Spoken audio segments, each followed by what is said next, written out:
esse tema, irmãos, é muito bom. Dias atrás pude cooperar ali em Tambaú e foi esse mesmo tema. E isso é muito importante, principalmente para nós jovens que estamos formando a nossa posição doutrinária, conhecendo a confissão de fé cristã, até mesmo um posicionamento doutrinário pentecostal clássico, que é o assembleiano. A maioria de nós circula nos ambientes acadêmicos, nos ambientes sociais diversos, e um dos temas que o inimigo das nossas almas mais luta para trazer adulterações e equívocos é o tema da cristologia, que é da pessoa de Cristo. Por isso que é importante a igreja estar sempre revisitando esse tema doutrinário da pessoa e da obra de Jesus, porque é a figura central da fé cristã. E se a gente não tiver cuidado, tem coisas que a gente canta aí, tem coisas que são pregadas aí, que distorcem a pessoa ou a obra de Jesus. Então a gente tem que estar sempre voltando às Escrituras para lá encontrar o modelo correto. E aqui em Filipenses 2, do verso 5 até o verso 11, nós temos uma música, um hino primitivo. Alguns hinos da igreja do primeiro século foram registradas pelo apóstolo Paulo nas cartas que ele escreveu. Ali em Efésios capítulo 1 nós temos um hino, em Romanos 11, em Colossenses 1, em Efésios 5 nós temos um versículo que remonta a um trecho musical. Então Paulo estava sempre pegando trechos doxológicos, trechos de adoração e colocando nas cartas, motivando a igreja a cantar. Quando a gente pega tantos louvores da igreja dita primitiva e a pregação, a gente vai observar que eles rondam sempre no mesmo tema, que é morte e ressurreição de Jesus. Eles não pregavam nem cantavam outra coisa. Quando nós pegamos as pregações de Estevão, de Pedro, de Paulo, em Atos, só em Atos, todas as pregações deles circulavam em torno morte e ressurreição de Jesus. A igreja cresceu só com esse ensino, só com esse alimento, esse arroz com feijão. E quando ia cantar? Cantava de Jesus. Veja que coisa, né? Não cantava de anjo, não cantava de querubim, e nem de qualquer outra coisa que a gente gosta de cantar às vezes. Pessoa de Cristo. E isso foi suficiente para fortalecer a igreja e fazer ela ter condição de suportar a perseguição, as provações e ser aprovada em Deus, não é? E aqui em Filipenses 2, do verso 5 ao 11, nós temos a biografia de Jesus resumida. Os 3 estágios que nós podemos conhecer da pessoa de Cristo. Nós temos aqui o estado pré-existente, o estado pré-eterno, ou antes da eternidade, se é que existe isso, porque nós temos aqui nos versículos iniciais 5 e 6, o apóstolo Paulo nos mostrando que Jesus, ele sendo em forma de Deus, verso 6, não teve por usurpação, por vanglória, por orgulho, ser igual a Deus. Então, se Deus é eterno e Jesus é Deus, forma de Deus, então, no estado pré-existente, ele sempre existiu. Jesus não foi criado, assim como o Pai, como o Espírito sempre existiu.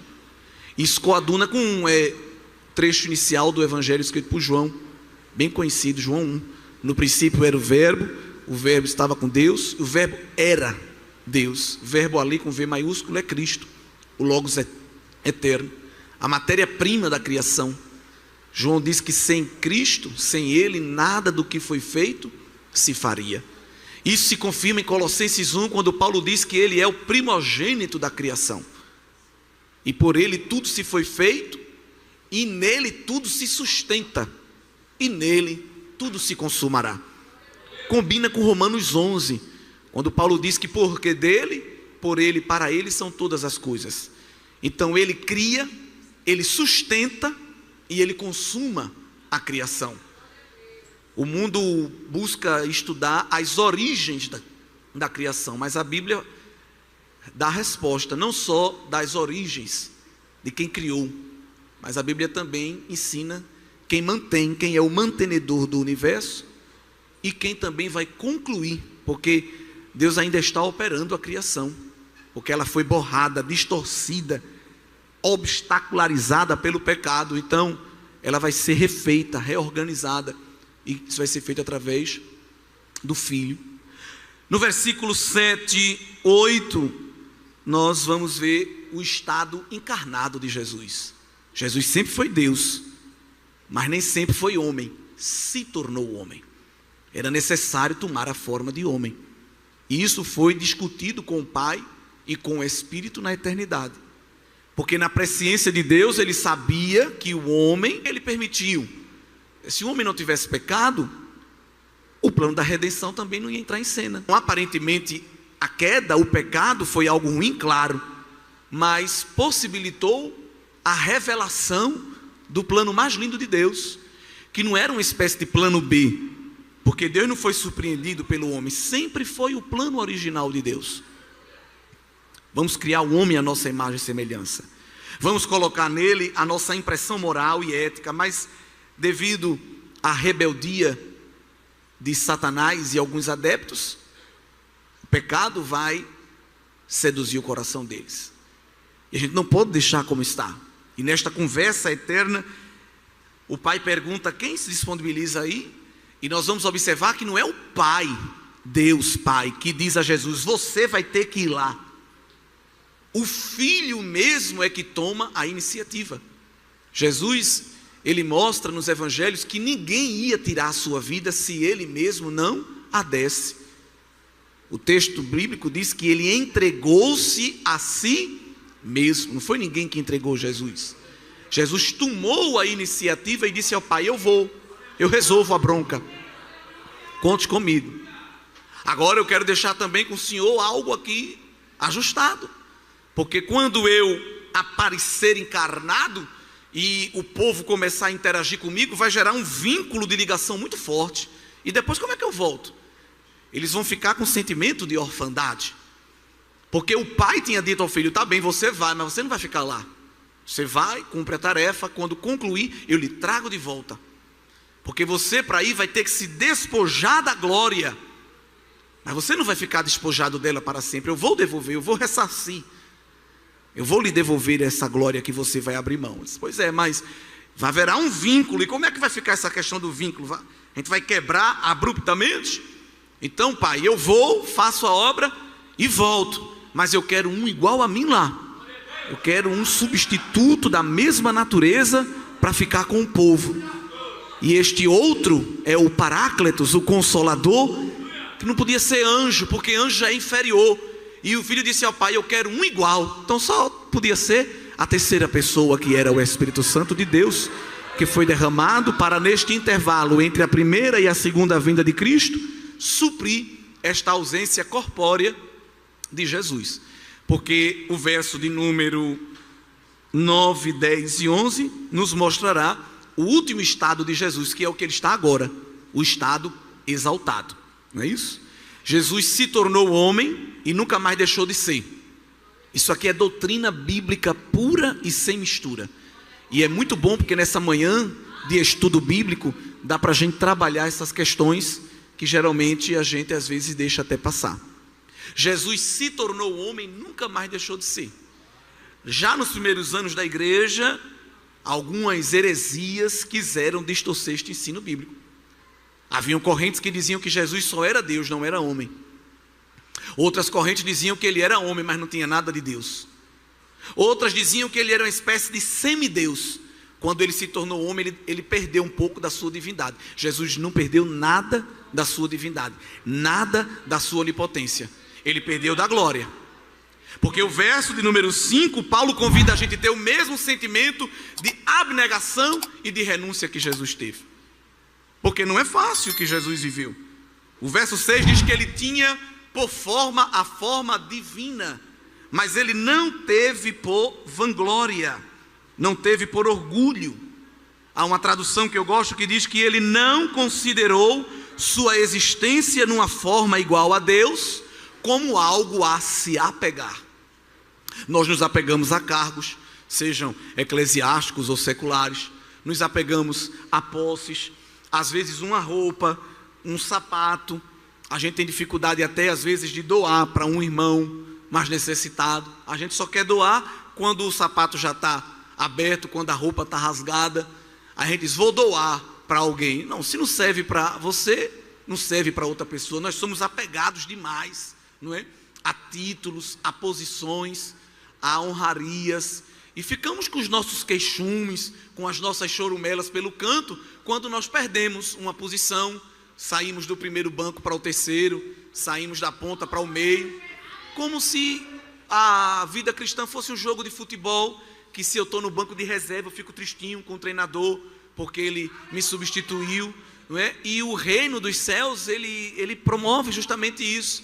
Uma hora coloca pessoas em destaque, outra hora, não é o diabo não, é Deus mesmo, coloca alguém escondido, não é o diabo, Deus ele faz isso. Uma hora ele bota lá em cima, outra hora lhe apraz colocar lá embaixo, uma hora ele faz o nome de alguém estar falado em todos os lugares, outra hora ele obriga, naturalmente ele promove um esquecimento geral, e a pessoa fica culpando os outros, me esqueceram, me desvalorizaram, mas é o próprio pai que faz isso, não é? Ele fez com o filho tomou essa posição, porque é que nós não podemos tomar?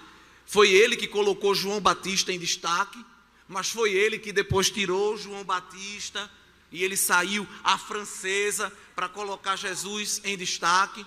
Seus coetâneos lhe procuraram dizendo: João, não dá certo isso, tu era o cara, só tu pregava, todo banner só tinha tua foto, agora chegou este aí, Nazareno, e só dá o nome dele.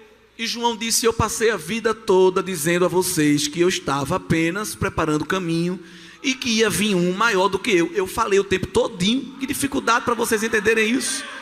Ele está crescendo, eu quero que ele cresça mais e que eu diminua, porque eu só vim desamarrar a sandália dele, eu só sou o trator que aplana a estrada para ele vir. Ele é poderoso, ele é maior do que eu. Isso é evangelho. E Jesus estava no ápice, no topo, não tinha mais para onde ele subir, porque ele estava no topo. O diabo, que era um anjo, estava numa posição intermediária e olhou para o ser de Deus e quis aquilo que Deus tinha. Se rebelou, porque queria para si uma glória que nunca poderia ter. Qual foi a pena dele sumária? Foi expulso do céu. Jesus disse que viu ele cair do céu como um raio. E alguém diz: nossa, mas por que Deus fez isso? Não teve uma segunda chance? Porque os anjos, eles recebem um juízo mais severo do que os homens. Por quê? Porque aos anjos foi otorgado um grau de revelação maior que o nosso. Eles veem o que a gente não vê. Eles ouvem o que a gente não ouve. A gente só tem um grau de revelação limitado. Os seres angelicais estão vendo Deus face a face. Então eles não podem errar, porque eles têm um nível de informação perfeito. Então o diabo tomou a iniciativa, mesmo com toda a revelação que ele tinha à sua disposição. Ele tomou a iniciativa de pecar. Por isso a decisão de Deus foi sumária. Por querer ser igual a Deus, caiu do céu. Já o filho foi ao contrário. Mesmo sendo Deus, quis tomar a forma de criatura. Então nós vamos ver o diabo como criatura querendo ser divino. E nós vamos ver Jesus sendo divino, querendo ser criatura. E aí Jesus não cai do céu, Jesus desce do céu. Porque cair é um ato involuntário, descer é um ato voluntário. Uma coisa é cair da escada, outra coisa é descer a escada. O diabo caiu porque queria ser Deus. Jesus desceu porque queria ser homem. Tudo isso por amor. Então, se eu chego num culto e o pastor disse que é para eu ficar à vontade, os irmãos sabem, Deus me usa mais de uma maneira doutrinária, tá bem? Eu sei que depois vai ter o pipoco e outros momentos, mas eu queria esmiuçar essa vacina de Deus aqui nesta manhã. Depois vocês marcham e fazem outras coisas, mas vamos comer assim, só essa papinha amassada que é importante. Se eu, quando chego num culto e sento na posição que a minha irmã está, mas por algum motivo logístico, alguém pegou esse lugar e me foi dada a segunda cadeira, se isso é suficiente para eu mudar de congregação, pedir carta de mudança, dizer que no ano que vem não formo, eu sou o mais miserável de um cristão. Eu sou mesquinho, eu sou medíocre. Eu sou um pedaço de caco podre que ainda não foi tratado pelo oleiro. Eu não aceito, eu só quero se for na frente. Eu só quero se for o primeiro. Era bom que Jesus dissesse ao Pai: homem, tomar forma de homem. Eu não. Porque Jesus, ele não se baixou, ele se rebaixou. Porque se Jesus tomasse a forma de anjo, ele já estava descendo de nível. uma espécie, me permita só essa conjectura, de uma série B. Mas como Jesus tomou a forma de homem, foi logo para uma série D, meu filho, de vez. Você que se acha alguma coisa, Paulo bota a gente no lugar da gente aqui em Filipenses 2, quando diz que Jesus se humilhou tomando a forma de quê? Dessa pessoa que está sentada do seu lado. Foi uma humilhação para Jesus tomar a forma dessa pessoa que está aí do seu lado. Ah, mas você não sabe a marca do perfume que eu uso. Você não sabe a marca do solado do meu sapato. Você não sabe a marca da base que eu passo na minha unha. Tudo pó. Tudo pó. Ele sabe a nossa estrutura. Ele sabe que nós somos pó. Nada mais. É porque ele juntou esse pó com a água da vida, botou o sopro do Espírito, colocou dentro um tesouro, aí tá desse jeitinho bonitinho aí. Mas se ele tirar a água da vida, se ele tirar o fôlego e tirar o tesouro, meu filho, pode botar a marca de bolsa, pode botar a marca de chinelo, pode botar gel no cabelo, pode botar o que for. É um zumbi. Serve para nada. Serve para nada. Mas quando ele coloca o invólucro do Espírito e derrama dentro um pouco da graça, pode estar até de havaiana, o cabelo pode não estar com o melhor creme, mas quando alguém olha diz, tem um negócio assim que eu não estou sabendo explicar. Você tem olha o mundo falando, boas energias, boa vibração. A outra puxa de um lado, amassa daqui, passa o reboco e não brilha. Mas quem tem o tesouro dentro do barro, glória ao nome de Jesus, se destaca. Se destaca. Isso é o evangelho. Louvado seja Deus. Jesus, verso 7, aniquilou-se a si mesmo, tomando a forma de servo. Se ele dissesse que Jesus tomou forma de servo, já estava bom. Mas ele disse que Jesus, na forma de servo, se fez igual a homem. Porque os anjos também são servos. Mas Jesus se rebaixou porque não foi um servo angelical, foi um servo humano. E para acabar com tudo, se tinha ainda mais um nível para Jesus descer, ele desceu. E esse último nível da humilhação subterrânea de Cristo, digamos assim, está no verso 8. Não bastasse estar na forma de homem, humilhou-se a si mesmo. Não foi o sinédrio judaico, não foi o Império Romano, não foi o diabo. Jesus humilhou-se a si mesmo, tomando o caminho de uma morte de cruz.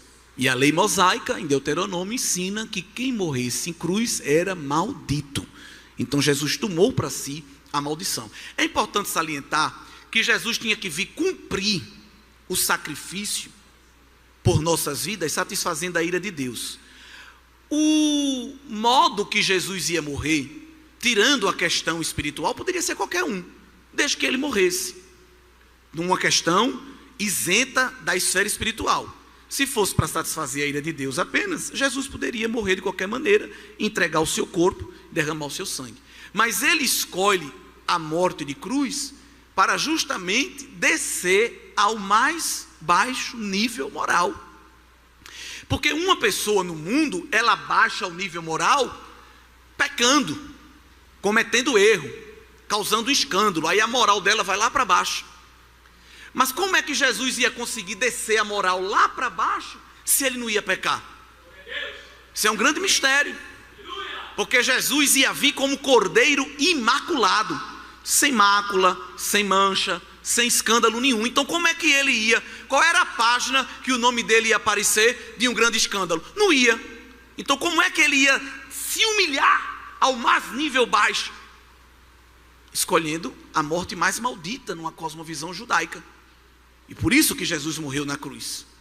É Jesus mostrando que aquele que tinha a maior honra e a maior glória abriu mão de tudo e passou o maior escárnio e a maior vergonha por causa de mim, como diz o tema, por causa de você, foi por amor. Então se eu peço a um jovem para ele fazer uma oração em praça pública e ele morre de vergonha, não, eu não, pelo amor de Deus. Se dentro da classe um professor lhe faz uma pergunta sobre a sua fé e ele se pudesse formar um casco de tartaruga e se esconder, meu Deus, não posso falar nada, o que vão pensar de mim? Se nessas oportunidades que tenho para expressar o meu amor a Cristo, eu me envergonho, Bom seria que quando Cristo teve a oportunidade de expressar o seu amor por nós, ele também se envergonhasse ao Pai. Nazaré? Não, Pai. Eu moro na região metropolitana da glória. Eu moro no bairro do trono, no Alphaville da revelação da glória excelsa. Morar em Nazaré? Me dê pelo menos um condomínio na beira da Galileia. Por favor, Pai, tenha misericórdia. Qual é a maternidade que eu vou nascer? A minha mãe vai ter direito a um plano de saúde nacional, prêmio? Uma acomodação de um quarto individual? Numa estrebaria, Pai? Numa manjedoura? Ouvindo mugidos e balidos? Não. E qual é o meu meio de transporte? O Senhor vai me liberar um ticket posto, um vale combustível? Porque eu vou andar muito. A pé, Pai? Não, tenha misericórdia. Eu vou para a região da Palestina. É semiárido, é torrão, é sol caustigante. O Senhor vai me dar algum voucher para as hospedagens? Não, não. Uma vez alguém chegou para Jesus e disse: eu quero te seguir. Jesus disse: meu filho, não venha me seguir, porque vir me seguir não tem lucro. Eu estou pior do que passarinho e do que raposa. Porque passarinho tem onde ir dormir no final do dia, e a raposa também. Mas o filho do homem não tem nem travesseiro para reclinar a cabeça. Não venha me seguir procurando mudar de vida, realizar o sonho da casa própria, trocar de carro, que eu não tenho isso para lhe oferecer, não. O que eu tenho para lhe oferecer é cruz, é lágrima, é choro, mas lá no final há uma coroa. Aleluia. Jesus nunca iludiu ninguém com falsas expectativas. Nunca. Jesus podia dizer então: ó Pai, não quero nada disso. Eu quero de volta o que é meu. Não. Tudo de Jesus era emprestado. Já observou? A manjedoura foi emprestada, emprestaram a ele aquela estalagem. Quando Jesus foi ministrar a ceia, memorial da igreja, o cenáculo foi emprestado. Para chegar em Jerusalém, o meio de transporte que foi o jumento foi emprestado. Tudo na vida de Jesus era emprestado. Nada era dele. Nem aquela cruz era dele, era minha e sua. E a gente emprestou a ele aquela vergonha. Passou todo tipo de vergonha por causa de mim e de você. Às vezes estou falando de coisas práticas, porque isso acontece no dia a dia. Se uma chapinha não pegar, por exemplo, já que estamos com um grupo maioritariamente juvenil, não, eu não posso ir hoje para o culto, de jeito nenhum, desse jeito eu não vou. Por causa disso, enche a mão aí de 2 produtos, passa e pronto, e vem embora. Não, mas eu não achei o tamanho que combina com aquele cinto que foi especial para o congresso. Eu não posso ir sem esse cinto. Pode. O que você não pode é perder as vestes de salvação. As outras vestes você pode perder, pode trocar a cor. Mas Zezinha vai dizer que eu não estou combinando. Você tem que combinar é a sua alma com a de Cristo. Isso aqui, meu filho. Entendeu?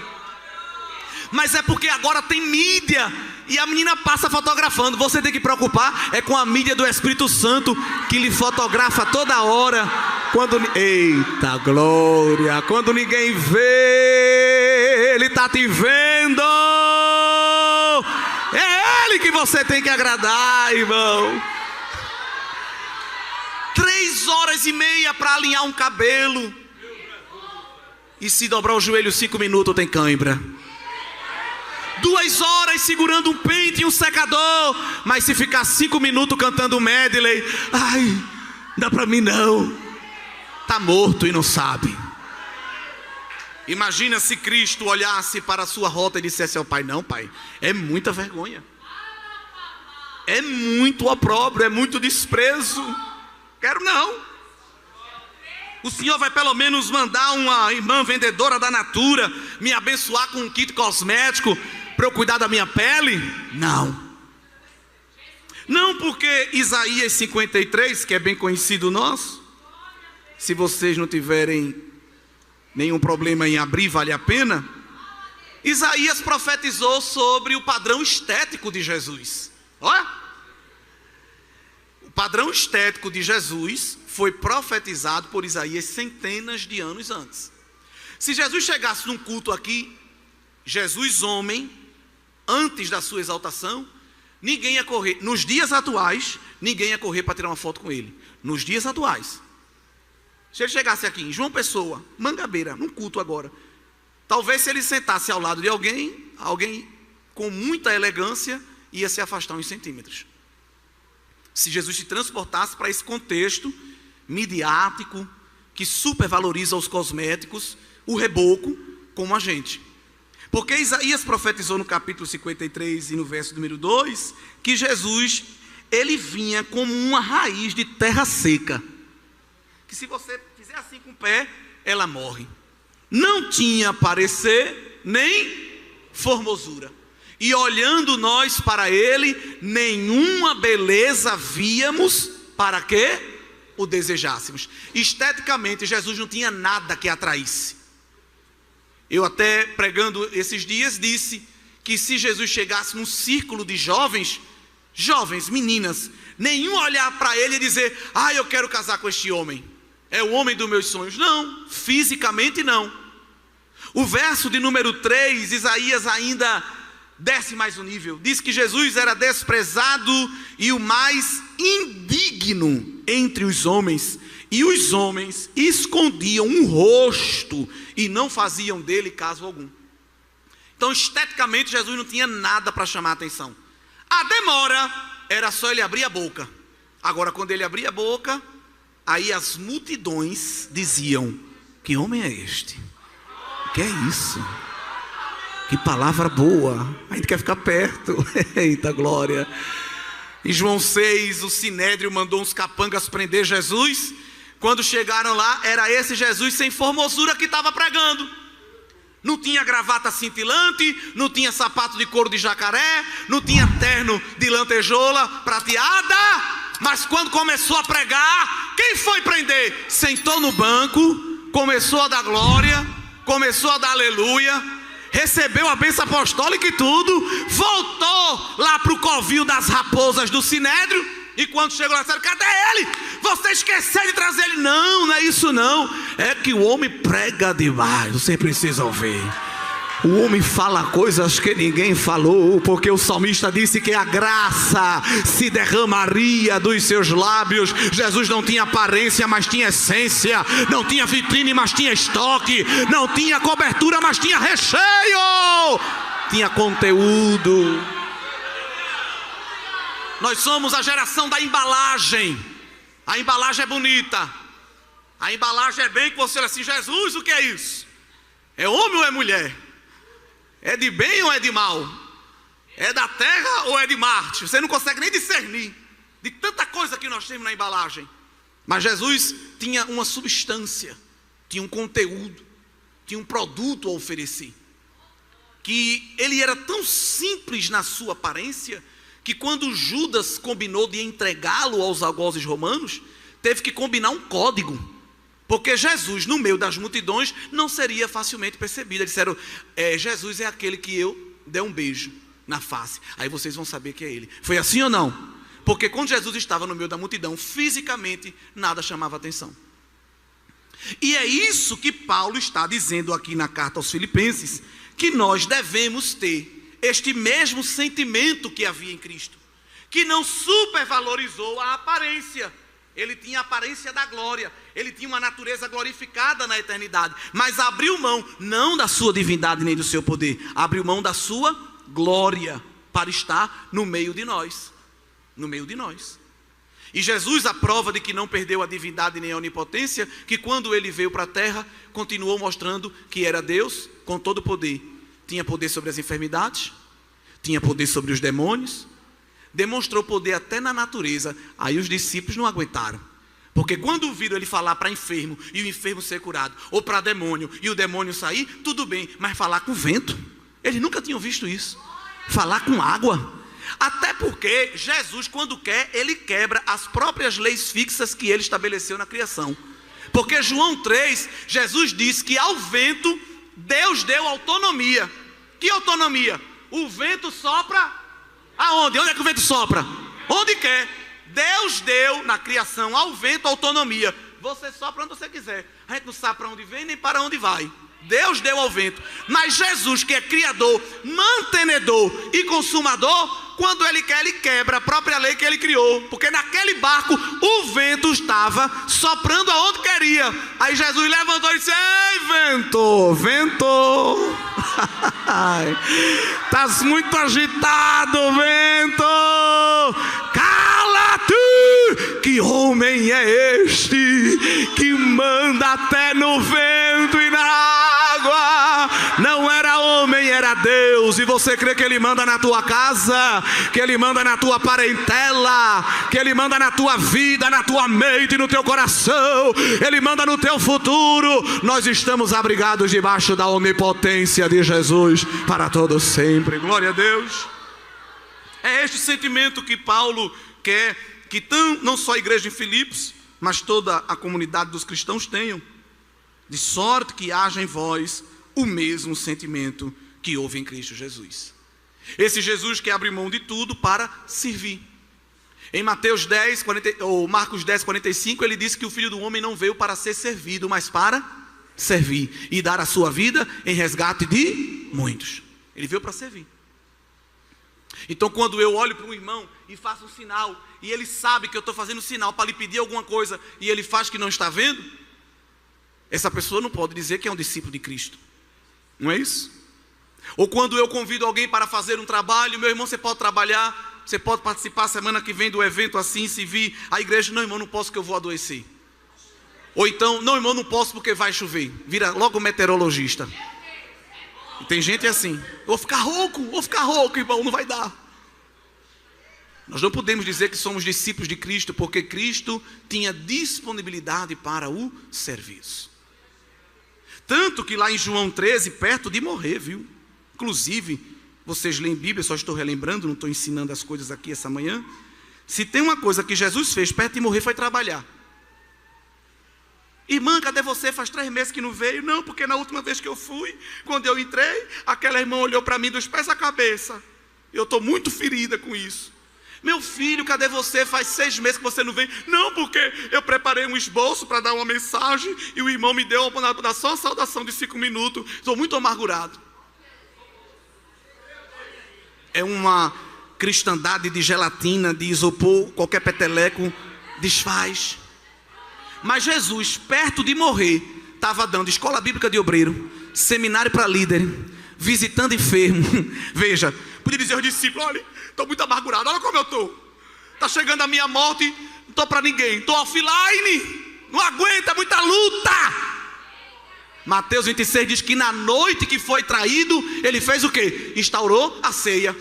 Podia dizer: Pedro e João, assume aí o culto, olha como eu estou, me dá um Rivotril, tenho condição para nada.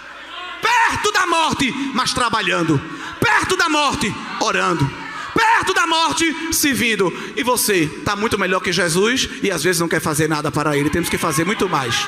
Está bem vestido, está bem arrumado. Eu estou pregando aqui, estou sentindo o cheiro do almoço, já estão pensando na comida. Jesus tem visitado a nossa mesa, visitado o guarda-roupa, tem nos calçado, tem nos vestido, tem nos dado família, tem nos dado amigos, tem nos dado estudo, tem nos dado ouro, prata, leite e mel, tanta coisa boa. O que é que nós podemos fazer para ele? E hoje você quer irritar algumas pessoas, crente, diga para ela que ela tem que congregar e diga para ela que ela tem que trabalhar para Jesus. Eles não suportam. Você disser para um crente hoje: tem que congregar, ele diz: isso para muitos é uma afronta. A igreja sou eu. Não existe igreja assim. Eu e Cristo. A igreja somos nós. É uma coletividade. Tem que trabalhar para Jesus. A salvação não é pelas obras. E eu estou falando que é pelas obras. Eu estou dizendo que tem que trabalhar. Não é trabalhar para ser salvo, mas é trabalhando, demonstrando que é salvo. Porque tem uns que pediu a Cristo uma rede e está se balançando lá cantando Maranata, Maranata, vem logo Jesus, vem logo que eu quero ir para o céu descansar. O céu não é lugar de descanso. O céu não é lugar de descanso. No céu a gente vai trabalhar também. Agora não é trabalhar para arrancar pessoas do pecado, para pregar a palavra, para visitar enfermos. Qual é o tipo de trabalho que nós vamos ter no céu? Apocalipse 22. Tem gente pensando que o céu é um resort para ficar lá no rio lento, andando numa boia. E aí, Abraão, valeu a pena esperar, não foi? Não, se você quiser isso, vá lá para Coqueirinho e Jacumãs, para que você tenha Porto e Galinhas. Mas o céu é lugar de trabalho. Apocalipse, capítulo de número 22. Será que tem alguém que pode ler? Versículo 3. Eu estou à vontade, viu? O pastor disse que era para eu ficar.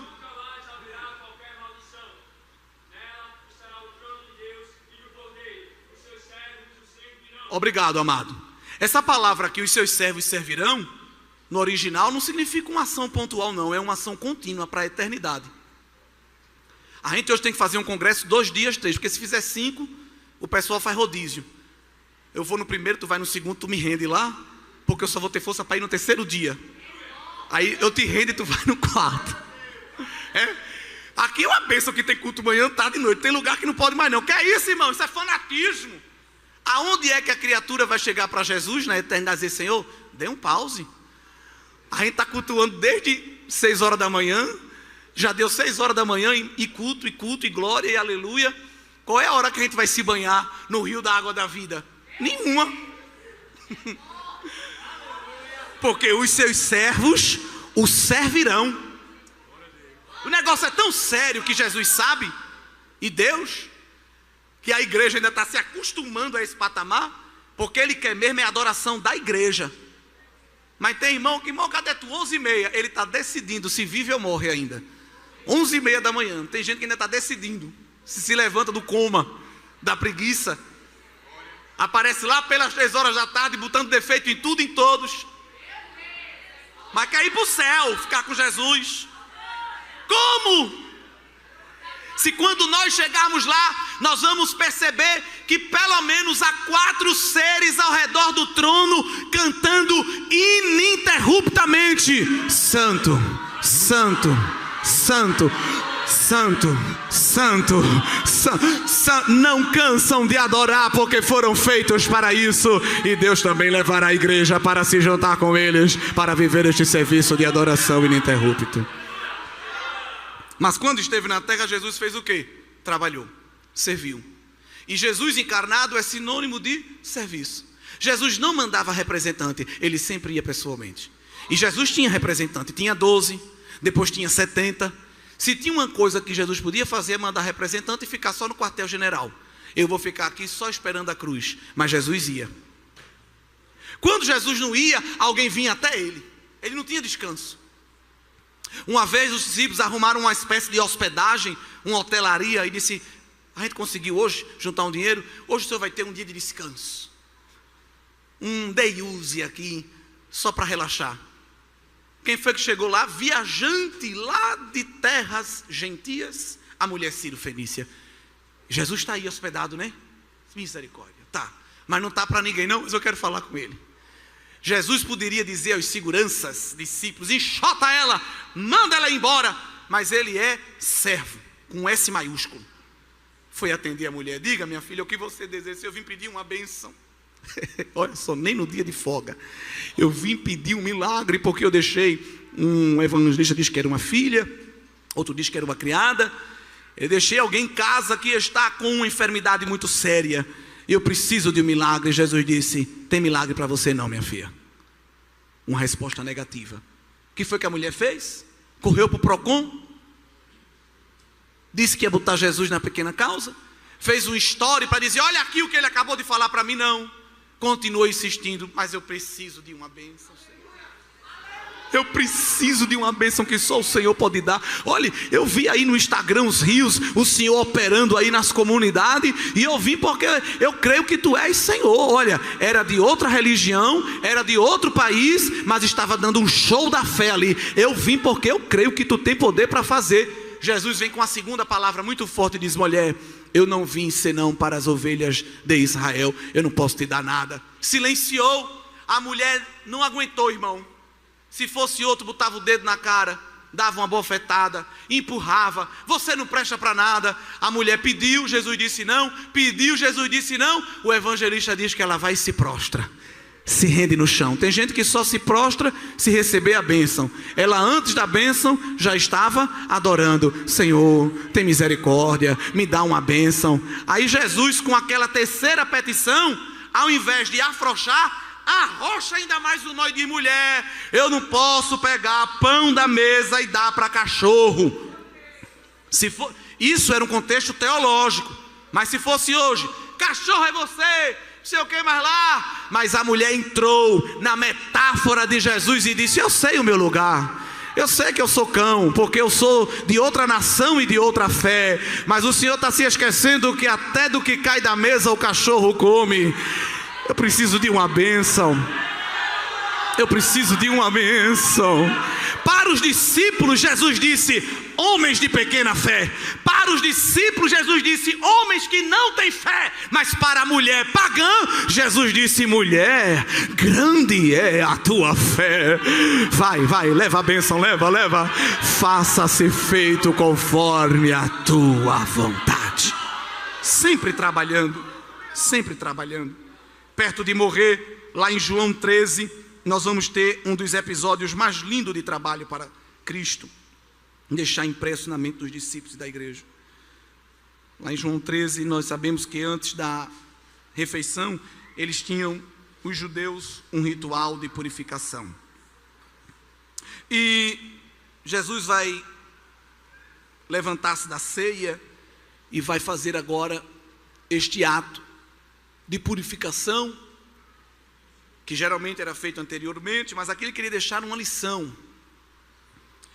E é dito que as mesas, os irmãos sabem, quem sentava na ponta eram os mais afastados e no meio eram os mais próximos. E quem estava na ponta deveria tomar essa iniciativa de fazer o trabalho. Ninguém tomou iniciativa, ficou um olhando para a cara do outro.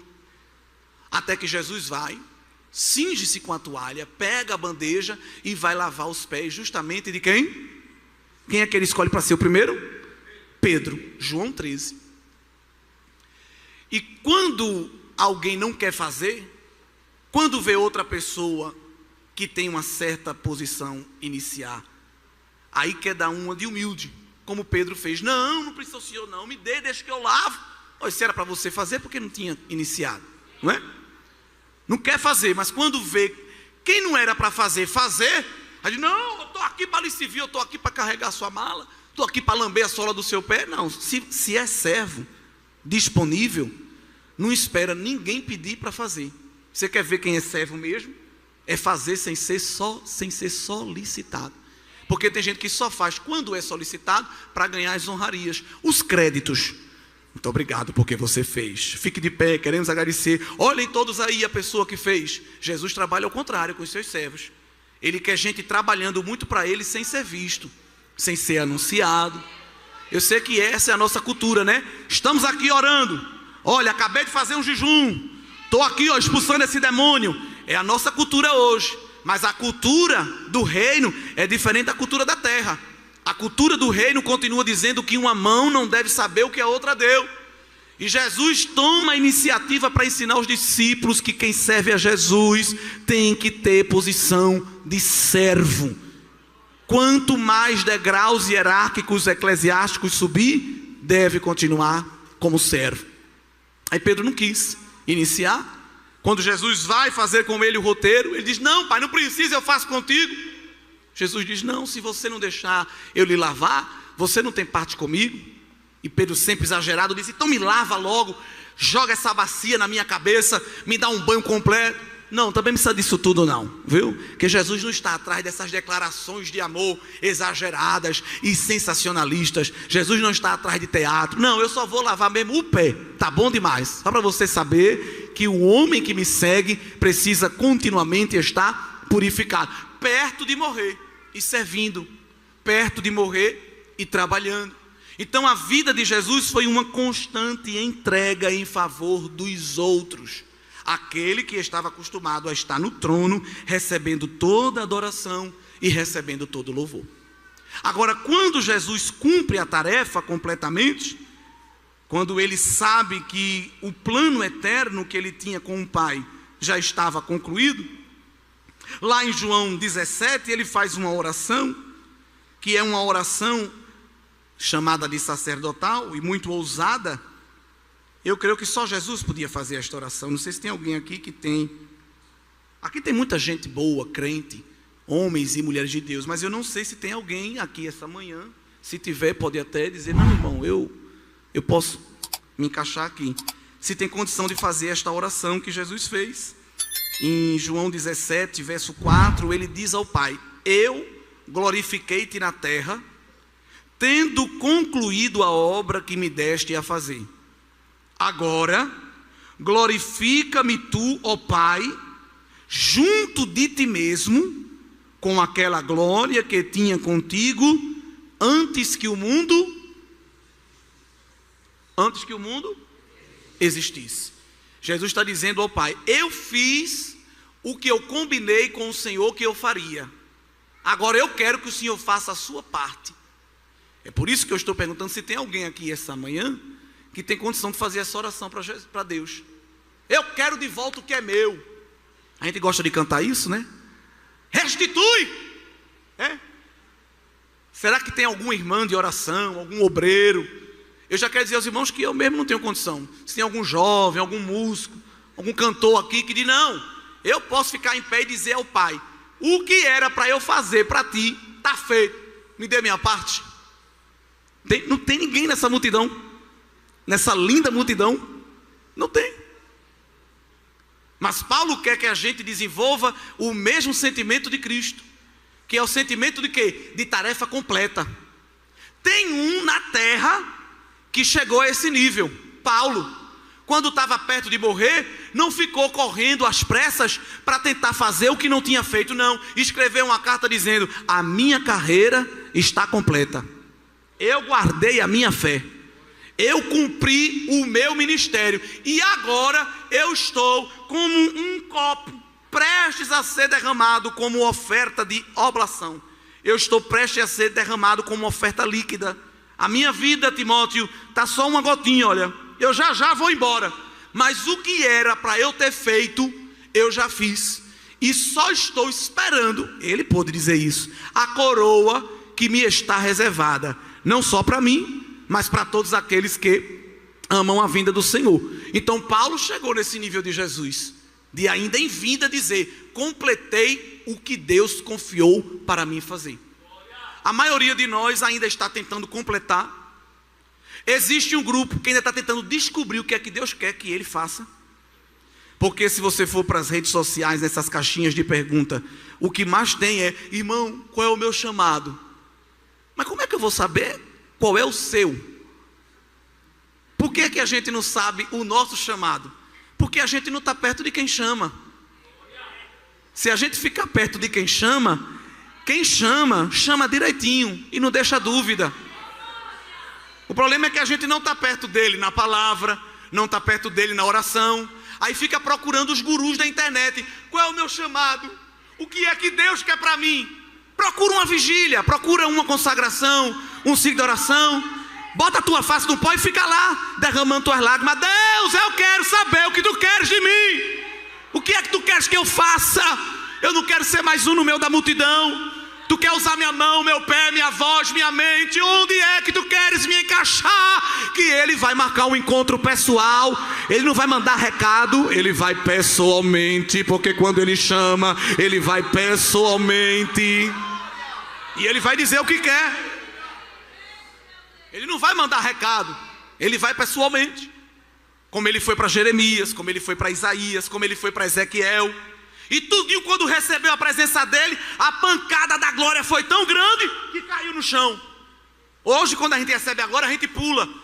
Dizem, né, que quando recebe a glória, é muita glória, pula. Mas na Bíblia, todo mundo que recebeu uma pancada da glória, pá! Porque o que é que significa glória no hebraico? Peso. Peso. E a própria gravidade bota o peso para onde? A força-peso vai para onde? Os físicos sabem. Para baixo. Então quem é cheio da glória está mais embaixo do que em cima. Aprenda isso. Está humilde. Pai do Senhor, meu irmão. Pai do Senhor não, deixa eu ver se você é digno de receber. Que eu estou orando muito. Irmão, você pode pregar naquela congregação, ali tem que atingir o nível de santidade ainda para eu poder entrar lá. Tem nada da glória de Deus. Porque quem recebe a pancada da glória de Deus se humilha. É uma pancada tão forte que esvazia a gente, deixa a gente todo quebrado, todo esmiuçado. Quando Ezequiel viu só o carro do trono andando, foi tanta glória que caiu. Aleluia. Aí o pai mandou o Espírito tocou nele, soprou nele e falou com ele: levanta, filho do homem, eu quero falar contigo. Fica caído não, você não viu nada ainda. E só foi o trailer. As temporadas vão começar, tem muitos episódios da minha glória. Tu vai ver ainda o carro da glória de Deus andando por cima de Israel. Tu vai receber revelação apocalíptica. É tanta glória que tu parece que vai explodir, vai nada. Jeová está só untando a forma, a glória. Ainda vai descer tanto azeite na tua cabeça. Tu tem 13, 14, 15 anos, Deus não está vendo isso não. Ele já está acendendo as labaredas da fornalha e está pegando esta massa informe e dizendo: vem para minha mão que eu vou começar a fortalecer tua estrutura. Vai vir peteleco, vai vir pontapé, vai vir soco, mas não vai te quebrar, porque a minha glória vai preencher. A minha glória vai capacitar as tuas fragilidades. Deus está nesta manhã renovando a estrutura. Está pegando adolescente e dando estrutura de ancião. Você sabia que Deus faz isso? Está pegando jovem e dando estrutura de homem velho. E o diabo está vendo o teu rosto ainda tenro, mas dentro de ti está um espírito forjado na palavra, na presença do El Shaddai. Vai vir prova, vai vir tentação, vai vir feitiçaria, disse-me disse, palavra de maldição, mas Jeová está dizendo: está blindada, está blindado, está forjado com a minha graça, está preenchido com a minha autoridade. Tome a sua proteína, tome o seu suco, coma a sua batata doce, mas sobretudo receba a vitamina da palavra, que te dará força contra a carne, contra o mundo e contra o diabo, para você poder cumprir o chamado de Deus na sua vida integralmente. Qual é o nível de serviço que estamos prestando para o Cordeiro de Deus? Qual o nível de comprometimento que nós estamos tendo com o Cordeiro de Deus? Aquele que se comprometeu completamente com a nossa vida. E por se comprometer, e por se dedicar, e por entregar a sua vida completamente em serviço, o Pai, de fato, deu a ele o que havia combinado na eternidade. Por isso que o terceiro estágio aqui de Filipenses 2, Paulo diz que após cumprir o seu sacrifício, no verso 9, Deus o exaltou soberanamente. Se Jesus se rebaixou ao mais último nível, o Pai lhe exaltou ao nível mais alto. A palavra exaltou soberanamente acontece só aqui no Novo Testamento. Na Bíblia toda não ocorre essa expressão com mais ninguém, só com Jesus, que significa lhe exaltou ao ponto máximo, que é o ponto de Deus. E nós vamos observar isso muito bem explicado, porque ao nome de Jesus se dará autoridade sobre todo o nome, para que línguas confessem e para que joelhos se dobrem. E isso não é historinha, isso é Bíblia. Quando a gente pega os evangelhos e Apocalipse, a gente vê como isso está muito bem encaixado. Nos evangelhos, nós estamos vendo Jesus humilhado. Em Apocalipse, Jesus exaltado. Nos evangelhos, o Jesus encarnado revela todo o cumprimento da humilhação. Em Apocalipse, o Jesus exaltado revela todo o cumprimento da glorificação. Nos evangelhos, Jesus é o cordeiro que foi morto. Em Apocalipse, ele é o cordeiro que reviveu. Nos evangelhos, nós vamos ver Jesus montado no jumentinho na entrada triunfal. Em Apocalipse, veremos Jesus montado num cavalo branco no seu retorno glorioso. Nos evangelhos, nós vamos ver Jesus recebendo uma coroa de espinhos que lhe fez sangrar. Em Apocalipse, na redenção final, Jesus tem uma coroa com muitas pedras e diademas preciosos. Nos evangelhos, Jesus está dizendo que tem sede e estão lhe dando vinagre. Em Apocalipse, Jesus está convidando quem tem sede para beber da água da vida que ele dá. Nos evangelhos, nós vamos ver uma plaquinha satirizando Jesus, chamando ele de rei dos judeus. Em Apocalipse, na sua coxa está escrito que ele não só é rei dos judeus, é rei dos reis e senhor dos senhores. Lá nos evangelhos, Lucas 19 vai mostrar que nos olhos de Jesus tinha lágrimas. Em Apocalipse 21 é nos dito que ele, dos olhos de todos nós, enxugará toda lágrima. Lá nos evangelhos, nós vamos ver Jesus passando fome. Mas em Apocalipse, nós veremos Jesus dando aos salvos de comer dos frutos maravilhosos da árvore da vida. Nós vamos ver Jesus lá nos evangelhos levando chicotadas. Mas em Apocalipse ele está com um cinto de ouro fino. Lá em evangelho, nós vamos ver Jesus tendo as suas túnicas rasgadas. Em Apocalipse, nós vamos ver Jesus com vestes talares, de linho precioso, veste de rei. Louvado seja o nome do Senhor. Em evangelho, o rosto dele está desfigurado, cheio de hematoma. Os pés dele e as mãos estão perfurados pelos cravos. Em Apocalipse, a mão dele tem 7 estrelas. O pé não tem podóloga que faça aquilo. É como latão e como bronze reluzente e polido. Louvado seja o nome do Senhor. Lá nos evangelhos é o cordeiro servo. Em Apocalipse é o cordeiro rei. Lá nos evangelhos é o cordeiro súdito diante do Pai. Lá no Apocalipse é o cordeiro Senhor que está descendo para consumar o plano da redenção. Lá nos evangelhos é perfurado com uma lança. No Apocalipse ele vem com vara de ferro para reger as nações. Lá no evangelho nós vamos ver Jesus sendo julgado injustamente pelos homens. No Apocalipse nós encontraremos Jesus descendo para julgar justamente todos os homens. Então, queridos irmãos, é esse Cristo que está em nosso meio, operando na vida da igreja. Jesus, como corpo glorificado, subiu ao céu, e o corpo dele está guardado lá, mas não é guardado numa tumba. Pedro disse que Jesus subiu ao céu e está guardado com o Pai, até que desça sobre nós tempos de refrigério.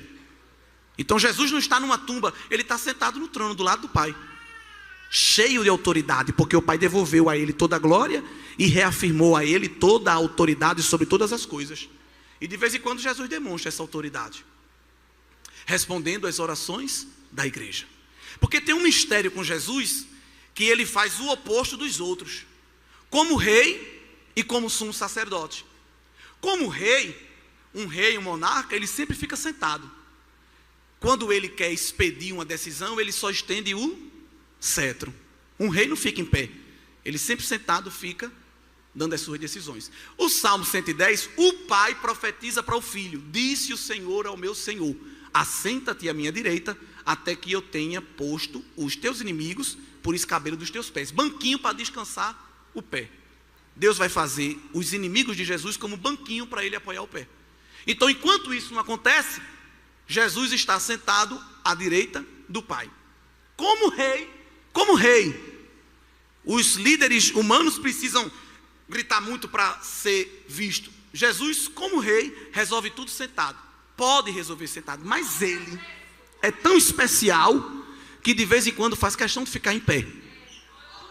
Porque para ouvir a oração da igreja e responder, basta ele se inclinar. O texto poético diz que ao se inclinar ele ouve. Mas ele diz que por causa da opressão do pobre, do gemido do necessitado, eu me levantarei agora, diz o Senhor. Se levanta, e se levanta. Quando Estevão, o primeiro mártir, em Atos 7, estava posto a ser apedrejado pelo Sinédrio e morrer, o que foi que Jesus fez? João 7, ou Atos 7, diz que Estevão viu o céu aberto, viu o Pai sentado no trono e viu o Filho aonde? Onde foi que o Filho estava? Em pé, à direita do Pai. Jesus fez questão de ficar em pé. Ele podia mandar anjo, mas ele fez questão para recepcionar o primeiro herói da igreja, o primeiro mártir. Vem, Estevão, vem, tu tá vindo para ficar comigo, de pé. Paulo, Jesus chamou para vir vê-lo, porque Paulo, de maneira, se fosse hoje, Paulo ia gravar live, ia tirar selfie para mostrar a todo mundo, pela questão midiática. Mas Paulo foi ao terceiro céu e não disse nem que era ele, disse que era um outro homem, mas todos nós concordamos que era ele mesmo. Então, para Paulo, Jesus disse: vem cá, dá uma olhada, só o trailer do que está te esperando. Para João foi melhor ainda, porque Paulo, Jesus disse: venha cá. Para Estevão, Jesus disse: estou aqui, a gente vai se encontrar. Mas para João foi mandado para uma ilha de exílio como prisioneiro de alta periculosidade, que era a ilha de Patmos, porque Domiciano, imperador romano, não suportava João, com aquele jeitinho dele manso, calmo. Quando pregava, as multidões se convertiam. Então ele era prejuízo para o império. Prende em Patmos, que lá ele não vai ter comunicação com ninguém. Pode até morrer quando desembarcar na ilha, que as feras selvagens ficavam ali e devoravam muitos prisioneiros ao chegar. João escapou, ficou preso. Eu creio que Jesus pediu permissão ao Pai. Disse: Pai, eu sei que eu tenho que ficar aqui até se cumprir os tempos de refrigério. Ele só desce para buscar a igreja. Ele subiu e desce nas nuvens para buscar a igreja. Jesus com o corpo glorificado. Isso é Bíblia, está lá, não é? Mas para João, ele abriu um parêntese na ilha de Patmos. E eu creio que ele pediu ao Pai: deixa eu ir pessoalmente, porque ele vai ver muita coisa aqui do céu, mas deixa a gente mostrar que a gente está com ele também. Foi quando João viu aquele estrondo. Isso é tremendo, porque a gente, quando ouve os estrondos, sai correndo com medo. Mas João, quando viu o estrondo, ele sabia que o estrondo era algo espiritual. E lá em Apocalipse capítulo 1, versículo a partir do número 12, ele se virou e viu no meio dos castiçais um semelhante ao Filho do Homem, vestido até os pés de uma veste comprida, cingido pelo peito com cinto de ouro, a cabeça e os cabelos brancos como a lã, os olhos como chama de fogo, os pés semelhante a latão reluzente, como se tivesse saído da fornalha, a voz como o som de muitas águas, na mão 7 estrelas, na boca espada aguda, rosto como o sol. Quando viu, caiu prostrado. Jesus disse: tenha medo não, fique em pé, eu vim lhe visitar. Eu não preciso mostrar RG, nem passar no raio-x, nem dar gorjeta para a gente. Eu vim lhe visitar. Levanta, porque a revelação vai começar a descer. Escreve o que tu vai ver e sela, porque são palavras verdadeiras e fiéis. Louvado seja Deus. Então Jesus glorificado abriu essa exceção para ser visto por João na ilha de Patmos. E como rei, ele quebra essa exceção. É para ele estar sentado como rei, mas ele fica em pé. Agora, como sumo sacerdote, é o contrário, é para ficar em pé. Porque o sacerdote, diz o autor aos Hebreus, usando o ofício levítico, nunca se sentava, fazia o trabalho sempre em pé, porque o trabalho nunca estava concluído. Então o sacerdote levita trabalhava, quando terminava o seu turno, outro já chegava para lhe render, porque não podia ter pausa. Então eles trabalhavam sempre em pé. Mas o autor sagrado aos Hebreus diz que Jesus, tendo concluído a oferta completa que ele deu, como sumo sacerdote eterno segundo a ordem de Melquisedeque, ele se sentou. Então isso para o culto levítico é um escândalo. Ei, está sentado por quê? Não acabou o trabalho não. Aí eu diz: ei, você está pensando, está falando com quem? Eu não sou da linhagem de Arão não, eu sou da linhagem de Melquisedeque, eu sou de outra linhagem. A minha não é a genealógica, a biológica, a minha é eterna. Eu estou sentado porque eu concluí o trabalho. Eu estou sentado porque o meu sacrifício foi tiro e queda. E também porque é que ele está sentado? Para de vez em quando cochichar umas coisas no ouvido do Pai. Mas não é cochichando, falando da vida dos outros não. É cochichando como um intercessor. Esse é tremendo. Aleluia. Porque o Pai sabe de tudo, assim como o Filho. Mas às vezes, quando nós estamos com as nossas lutas, as nossas dores, as nossas guerras, é o Filho que cochicha do lado do Pai. Vamos ter misericórdia dele, Pai. Vamos ter misericórdia dela, glória. Tu crê que o filho cochicha e dialoga com o pai acerca de ti, algumas intimidades? Eita Deus, tem gente que cochicha da gente, né, por aqui e por ali, mas o filho conta segredos ao pai, aleluia, acerca da gente, glória a Deus. Não te preocupa quando tu vê duas pessoas na esquina falando de tu, não. O filho e o pai está falando de você agora, aleluia. E o espírito não quer ficar de fora, aí entra nesta relação com gemidos inexprimíveis e diz ao pai: eu também quero entrar, aleluia, nesse manto de mistério. Olha, eu vim agora de lá da igreja, a tua filha está lá, Senhor, te adorando, o teu filho está lá te exalçando, e eu trouxe aqui os gemidos da adoração. Aí os anjos veem isso e diz: vão ficar de fora também não. Pega as taças de ouro que está no trono, glória. Não é tapaué não, não é caixa paque do correio não, é taça de ouro. Pega esse recipiente santo e vamos lá em Mangabeira, vamos colher lágrima de crente, glória. Abre a tua mão, está descendo resposta. Deus está aumentando o nível de intimidade aqui na tua vida. Tu crê? Ele está aumentando a comunhão espiritual e está abrindo a tela do céu e está dizendo: oração vai subir e resposta vai descer, clamor vai subir e estrondo de glória vai descer. Aonde tem um coração quebrantado, aonde tem uma alma derramada, eu vou vir pessoalmente para fazer uma visita, assim diz o Senhor Jesus nesta manhã. Este congresso vai terminar como festividade, mas a chama da comunhão que está acesa, ela vai continuar. E durante estas semanas, Jesus vai vir fazer visitas pessoais em casa de crente, glória. É palavra profética aqui nesta manhã. Ele vai vir visitar algumas ilhas de Pátimos. Tem crente aqui ilhado, tem crente aqui que foi encaixotado no estreito, e alguém disse: depender de mim você não sai daqui. Mas Jesus está pedindo permissão ao El Shaddai, glória, meu Deus do céu, e está dizendo: pai, deixa eu ir lá, deixa eu ir lá, porque eu tenho que resolver para ela. Eu não vou mandar anjo não, eu não vou mandar querubim não, eu irei. Olha ele vindo sobre os montes, olha ele saltando sobre as montanhas, olha ele abrindo o caminho, olha ele tirando o obstáculo. Ele vai chegar dentro da tua casa sem bater na porta, vai pegar a chave que está na mão do valente e vai dizer: vai embora, saia, porque a casa é minha, a parentela é minha, a mente é minha, o coração é meu. Assim diz o Senhor da igreja. Diz para o teu irmão: estás preparado para a visita? Pergunta aí a ele. Ou tu vai ser como Tomé, que vai estar distraído e não vai ver, glória. Mas fica no altar que Jesus vai atravessar a porta. Ele está vindo com providência, ele está vindo com livramento, e ele está vindo com bem-estar espiritual. Há uma opressão querendo se instalar na tua mente, mas ele é cordeiro que também é leão. E quando ele brada, abala as estruturas do mal e põe o inferno para recorrer. Que Deus nos abençoe.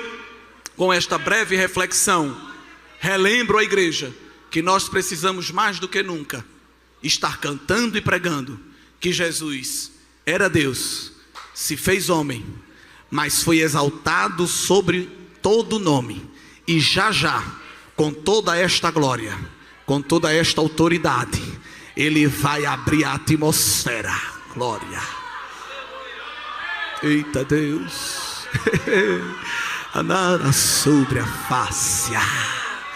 Quem luta por título e por cargo, com teu apego tu vai ficar. Mas quem já tem o sentimento de Cristo desapegado, glória a Deus, é um olho na terra e um olho na nuvem. Alguém diz: é doida. Eita glória, eita, essa menina é toda espiritual. Não, eu sou crente, eu estou agora outra cidadania. Esse irmão parece que é aéreo. Eu não sou aéreo não, meu filho, eu estou em outro nível, eu sou celestial, é mais alto ainda. A minha vida está na mão do Cordeiro. Ele está tirando do teu coração apego material aqui nesta manhã. Você crê nisso? Tem crente aqui muito apegado a algo material, muito preocupado com a estética, preocupado com o futuro, preocupado com a casa própria, preocupado com esquemas, com modos, com formas. Mas Jesus está esvaziando o nosso ego aqui esta manhã, está deixando a gente bem leve para a gente subir com facilidade. Glória a Deus. Curva a tua cabeça, fecha os teus olhos.